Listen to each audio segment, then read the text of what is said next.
Ladies and gentlemen, services are going to get started in just a few moments. If everybody can please take this time to make sure your cell phones are silenced. Officiating is Rabbi Linda Joseph.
What a remarkable life Betsy Levin led.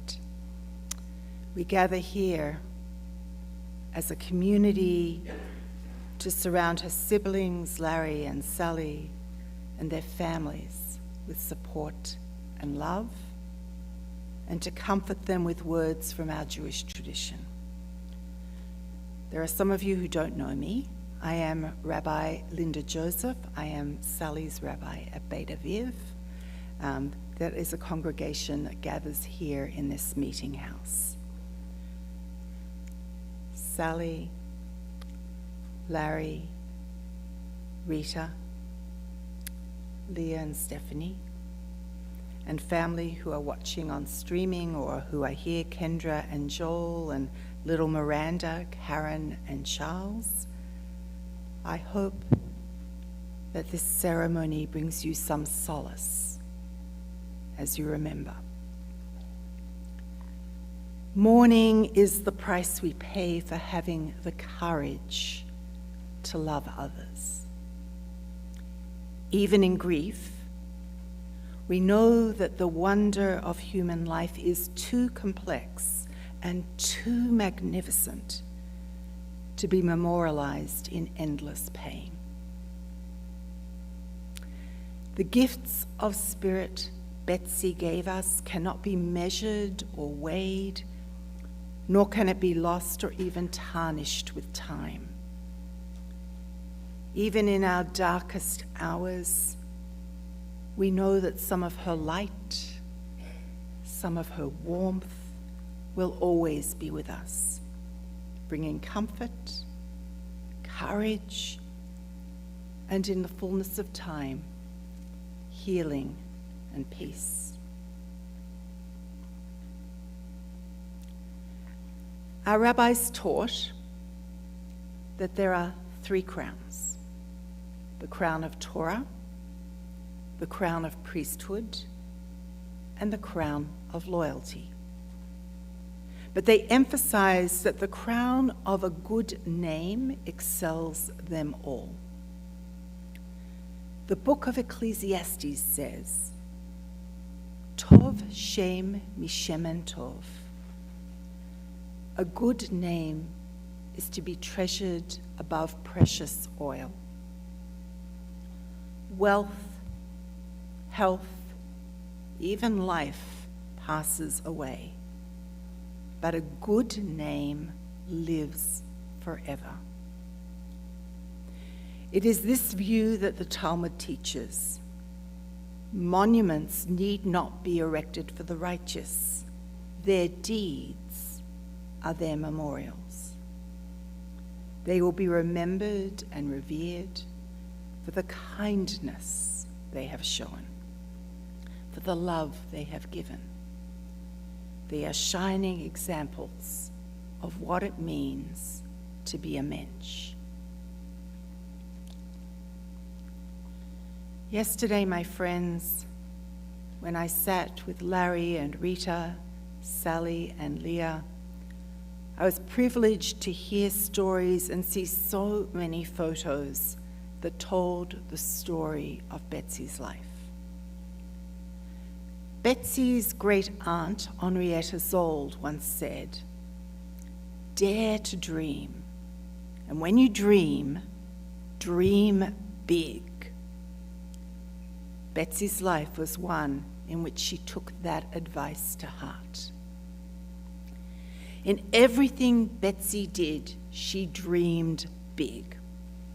Her involvement in law, in politics, in education, in travel, in hiking, in attending theatre, in her support of her alma maters, in her multiple versions of capital steps. Who better to speak of Betsy and that large life, fulfilling those big dreams, than her siblings, Larry and Sally? Larry, as the elder, will first share some words, and then will be followed by Sally.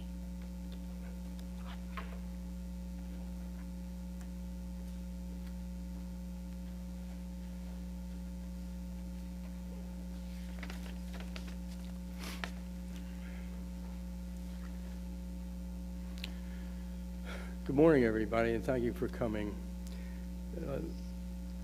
The many accomplishments of Betsy in her illustrious career are well known if you read the obituary, and those of us who know her know how incredible she was.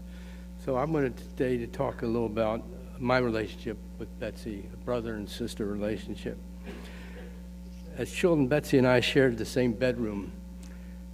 She was old enough to, until she was old enough to have her own, she was very persuasive, and one day, or maybe over a couple of days, she persuaded me to sort of dismantle our bedroom, our mutual bedroom, tearing plastic off the wall, and plaster off the wall until there was just wood showing.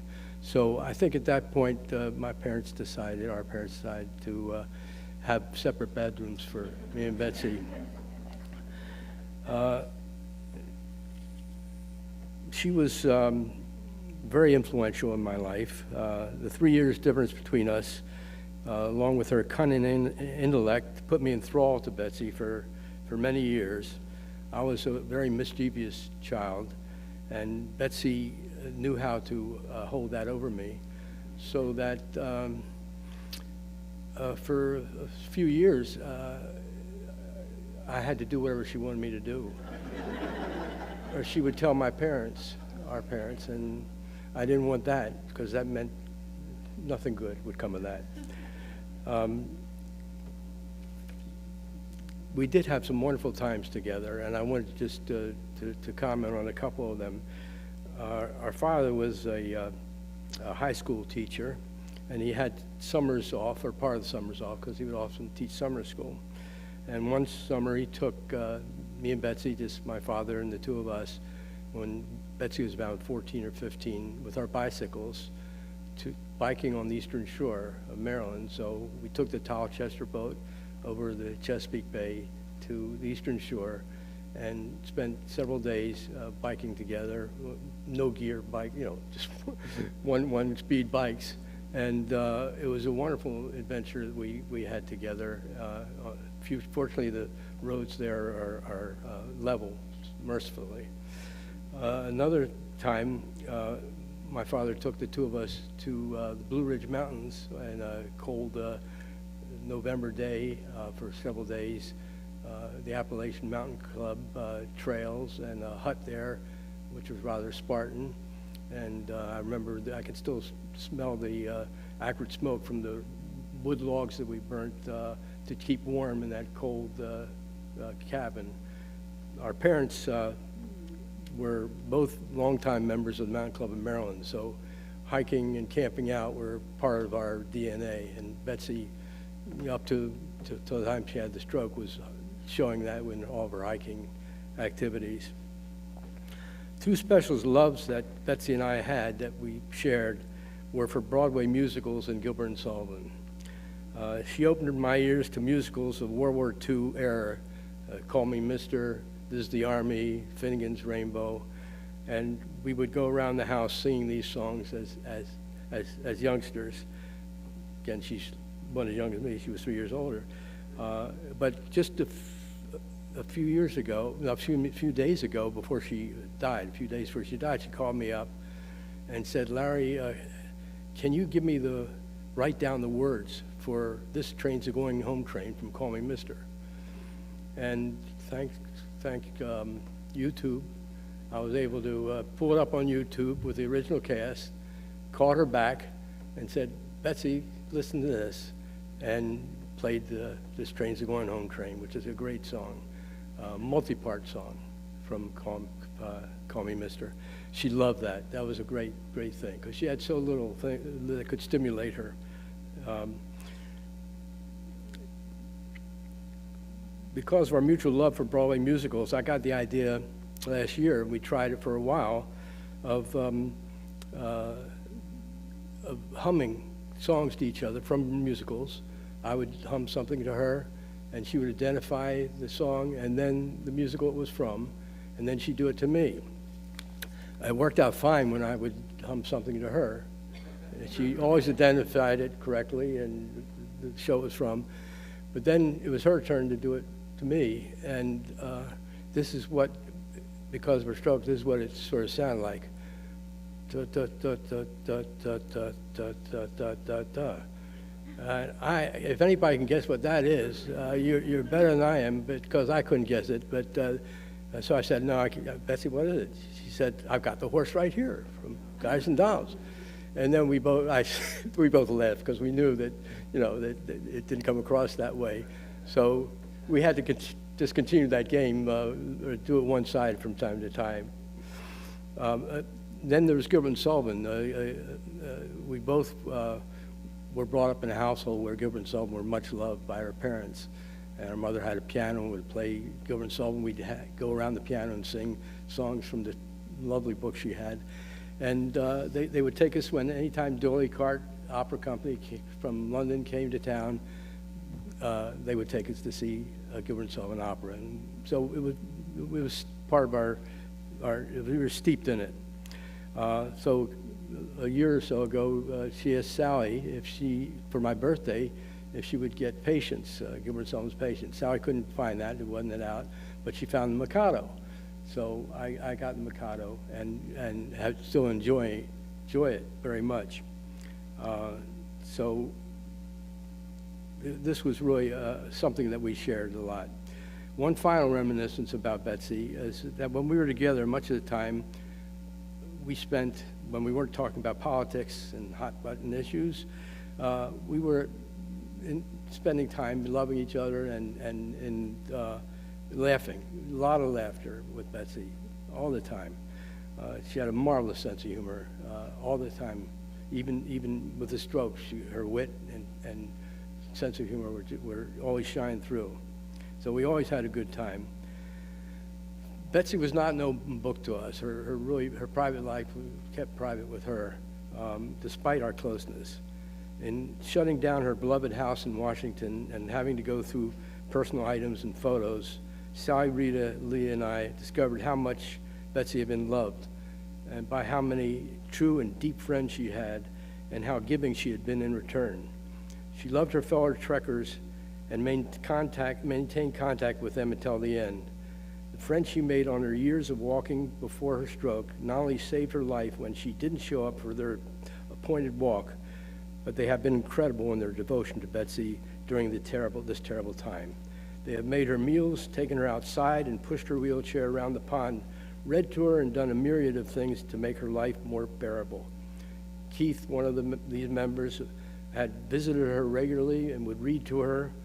She especially enjoyed books by Bill Bryson, which another commonality I have with Betsy. I happen to love Bill Bryson books. I've read just about everything he's written. And I understand now that he's retired and he's not writing any more books. But Betsy got through as many books as she can with Keith reading to her and on her own reading. And then when I come to visit from Massachusetts, I would read Bill Bryson to her. And we had another thing that we had very much in common.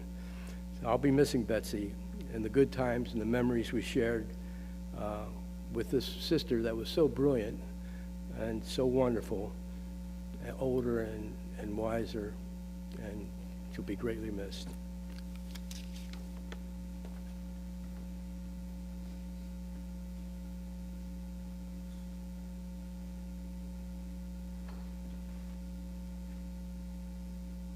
Thank you all for coming. I really appreciate it.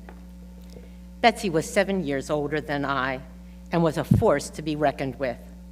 An early memory is of her being like a mother duck, leading the way with her 3 younger siblings, one behind the other, as she walked to the few blocks to the recreation center, giving my mother a much-needed 3-hour breather during the summer months. We would go there from Monday to Friday, and Betsy was always leading us there.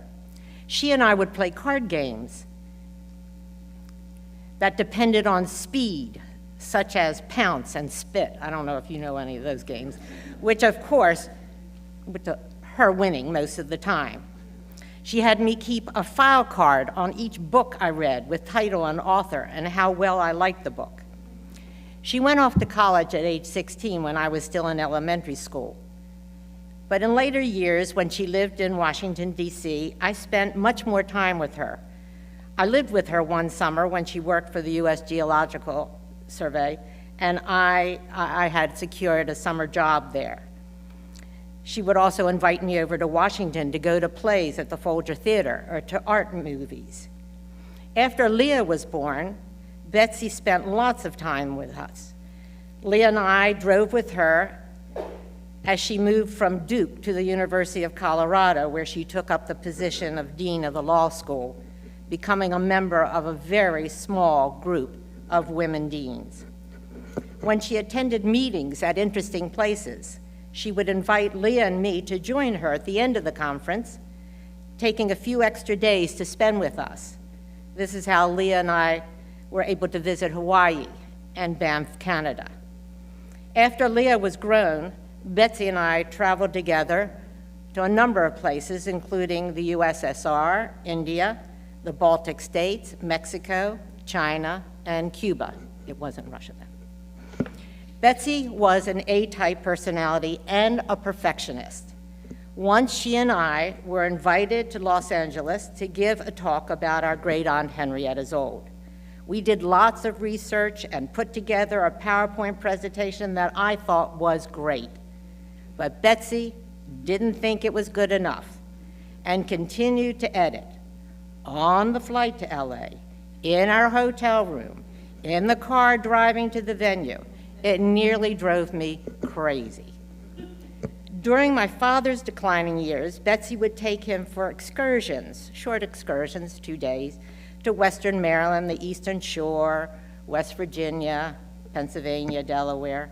My sister repeated this type of trip with my younger sister and me. These sisters' weekends took us to Berkeley Springs, West Virginia, Charleston, South Carolina, and Cape Cod, Massachusetts. Betsy was very generous financially to causes she cared deeply about: political candidates, environmental groups, and children in need. She set up ongoing scholarships at both Bryn Mawr and the University of Colorado Law School.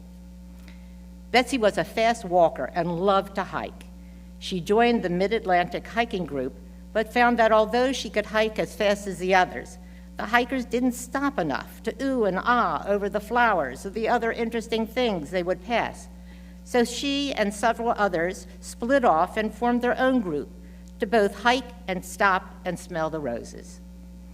After her stroke, when she could no longer stand up, much less hike, I spent many hours with her at Vantage Point discussing politics, another great interest of hers. Her stroke affected her ability to read, so she relied on TV, CNN, and MSNBC, articles from the Washington Post that Leah and I read to her, and the monthly Zoom political discussions with her trekking group. These trekkers had been hiking worldwide and discussing politics since the 80s. Since Betsy was born on December 25th, we always celebrated her birthday together, because I had time off from teaching, and everybody has the day off then. As our family grew smaller, she and I would celebrate her birthday, Thanksgiving, and Seder together. Now my family is one person smaller, and I will miss her terribly.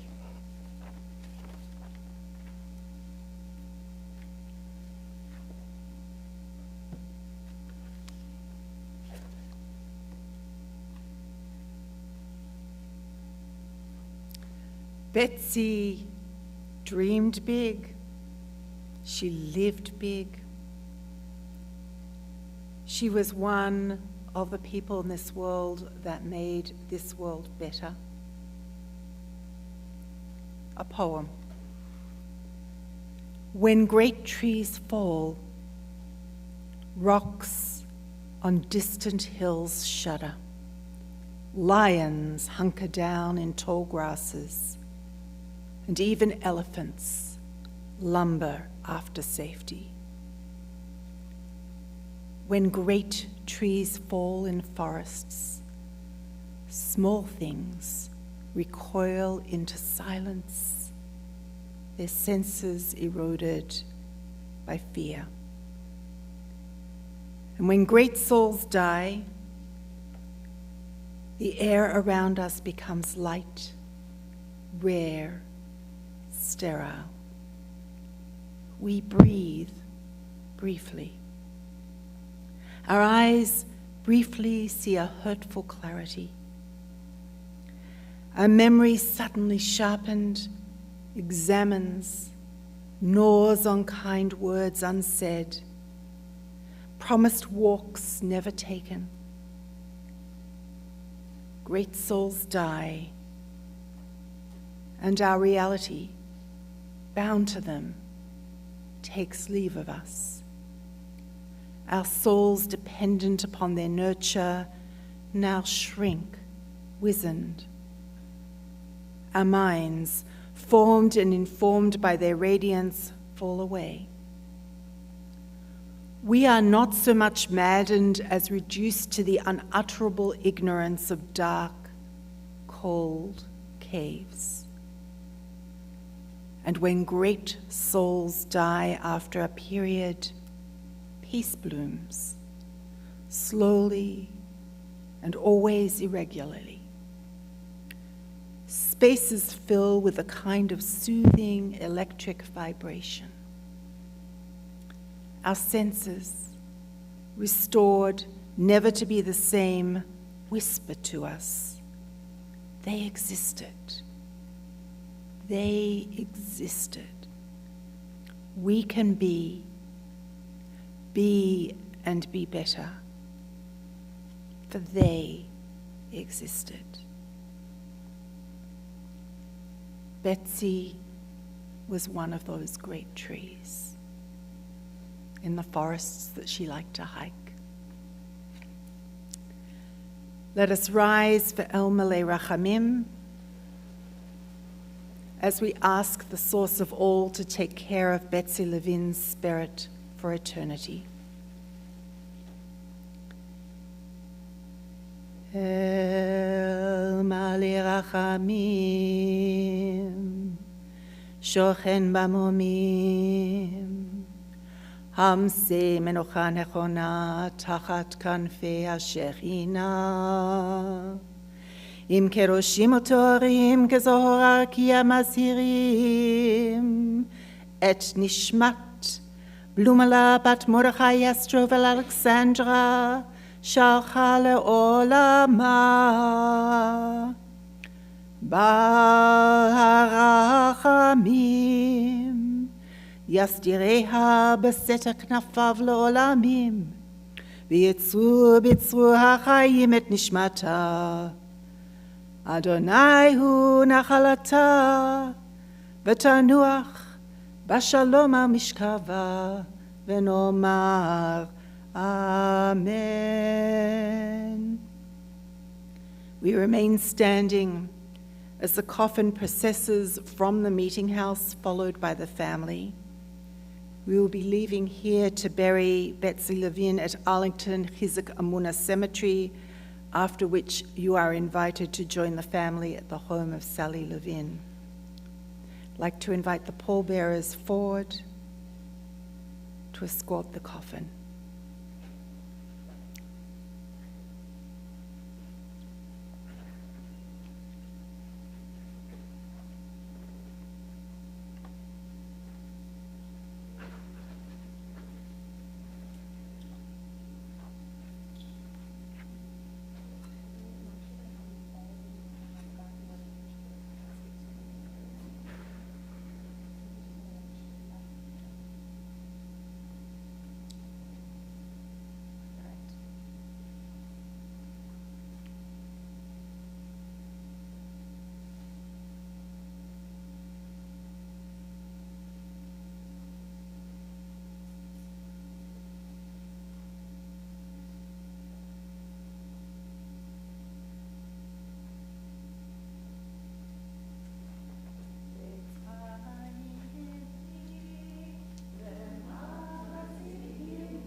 Do you work here?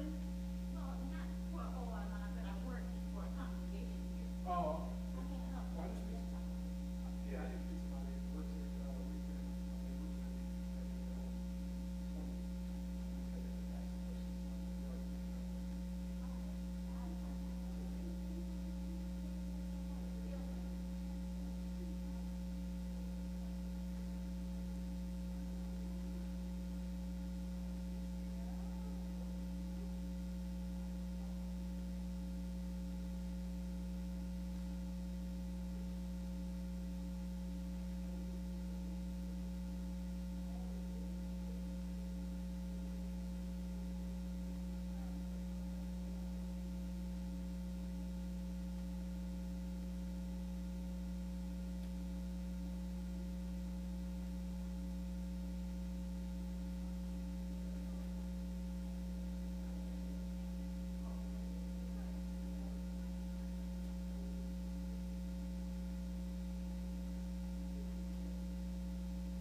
Is there any reason for our contract? So we wanted to make sure all the all candidates are around here.